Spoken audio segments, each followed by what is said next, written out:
Well, I'd like to welcome you all out.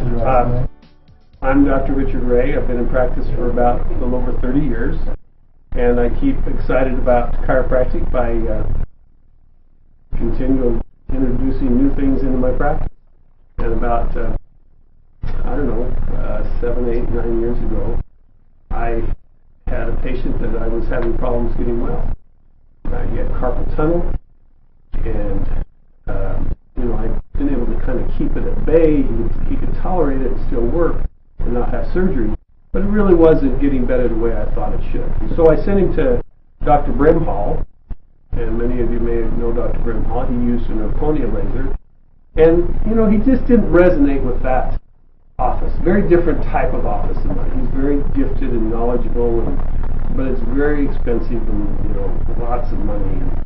It just didn't resonate with that type of clinic. So later I sent him to another clinic that was more like mine that used that same principle, using an Erchonia laser, and did really, really well. And he came back and says it really fixed my carpal tunnel.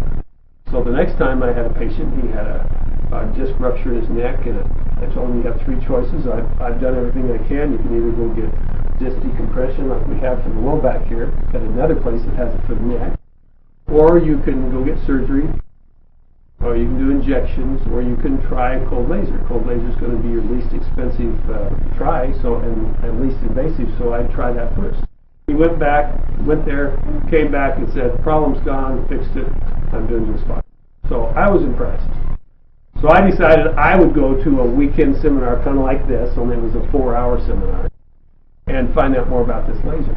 And I happened to be the one who's picked as the guinea pig, because I had a rotator cuff tear about 7 years earlier that didn't work for me. I never could get it. I'd gone to physical therapists. I checked with a number of ways to try to get it better with chiropractic and manipulation, and it just, it was better. I mean, I could practice finally, but I couldn't raise my arm any more than this, and I didn't really have any strength. So he took the laser. It was an Erchonia. It was one of the first ones I had. It was a nice big heavy thing with two different laser heads. That you put one on the neck and one on the shoulder, and you kind of bathe it in laser for about 90 seconds. And in 90 seconds, that arm that couldn't go any higher than that could go full range of motion and had full strength again. Well, that was impressive to me, because it really brought it home that this was real. This wasn't just some kind of ethereal thing. I'd seen it at seminars. I'd seen them wave it on this, and I had them put it on my hand for a few seconds, and did it take away my thumb pain? And, not really, not $14,000 worth. It helped a little, maybe, but it was kind of pricey, and I didn't really see the real benefit. But when I finally found that it could take shoulders that didn't work and make them strong again from a rotator cuff that I thought was something that was going to last me the rest of my life, I was excited about it. So I took the laser home right from the seminar. It was a slightly used one. I got it for, I think, $13,000 instead of $14,000. And I gave it a try and never let it go. Well, I finally did let it go when I finally found a better laser. But I never let go of the idea of using lasers, because I was just inundated with patients that had these problems, and I had to find a new way of documenting it, and it's kind of a real hassle getting involved in the laser. I think my wife will attest I ended up coming home about 10 o'clock every night for a while, because I just lots of new patients, and it took a long time, because every one of those muscles that I had to turn on, it took 90 seconds to turn it on. And there's a lot of muscles, and a lot of weak muscles in some people, so it took a lot of time. Well, as time went on, I got using it for various things like thyroid and things like that, but I didn't really know how to use it. There was very little information on really how to determine a protocol for a given patient. You knew it did some good for a little while, but it didn't last very long. So, I still used it a little bit, but I got to a point where I needed two lasers. And I went to a seminar once, and somebody was showing, and it was much more mobile than this great big one, and so I decided, it's like $3,000 instead of $13,000. It's something maybe I could afford, and I bought one of those. And what it had the capability of doing is putting your own frequencies in, just like the Erchonia did. So I put the Erchonia laser frequencies in there and used it for about a year. So this was a whole lot easier than this big bulky thing that had to be in a stand and had two different things that I had to hold in different places. And I found a frequency that I put in there that I could do the what we call upregulation. Who has some a little shoulder problem? Let's have you come on up. Okay. I find it's rare that I find a patient that doesn't have some kind of weak muscle in their shoulder, either the deltoid or one of the rotator cuffs or something. Okay, so we're just going to take his muscle right here. Resist. Hold it up and meet my pressure. Now you can see. Does he look like a weak guy? He looks pretty tough. Like maybe he used to be a farmer or something. Okay, still okay. Okay, so he's pretty strong, but it doesn't take much to push him down, right? Okay, what about this one? Resist real hard. Now that's strong. I could probably hang on that, the kids do. And he could hold it up fine. Now, did you know you had a weak shoulder there? And what's your history of that shoulder? Last 3-4 years now. Well, throwing seed bags and stuff like that. It's just. You ever had a doctor tell you anything about it, or? I have had one cortisone shot 2 years ago. Okay.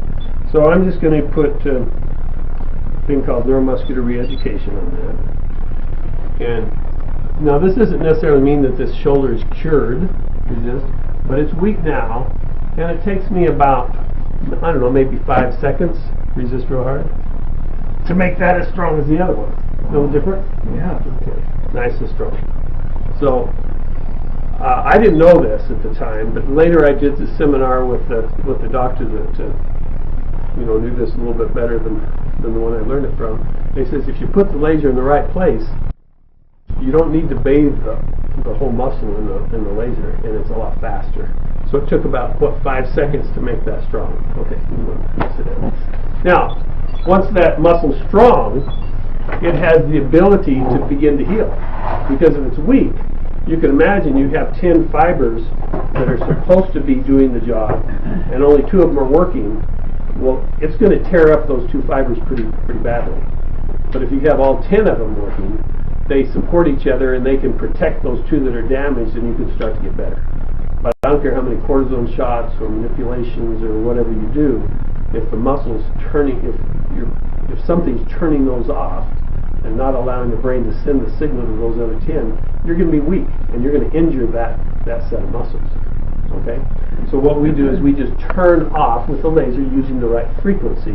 We turn off that inhibitory signal, that signal that's blocking the signal coming from the brain going to the muscle, and so that signal can get to the muscle, and it turns it on. And pretty dramatic. I mean, I don't know what you think about that, but to me, that it's still magic 7 years later that can do that so quick, and that has some great ramifications in what I do.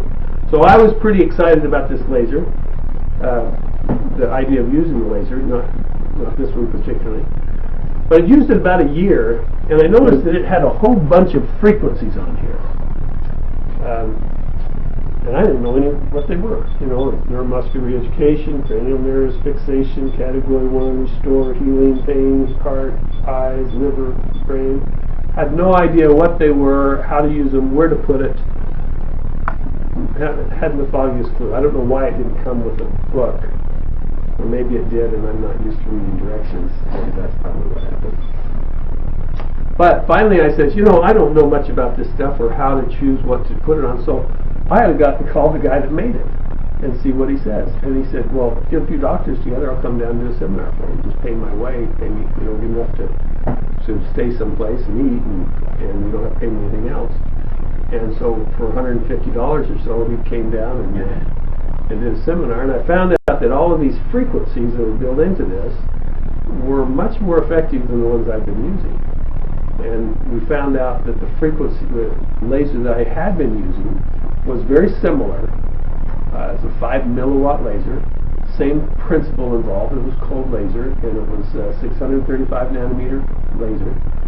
But the frequency range of it was about the old one was 120,000 cycles per second, but it was only accurate to about 5,000, about 2 or 3,000 actually.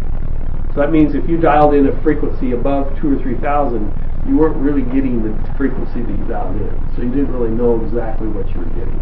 So you had to kind of use lower frequencies. Well, the one I bought had, I think 12 million cycles per second. So that's quite a bit more. And they were accurate to about 1 million cycles per second.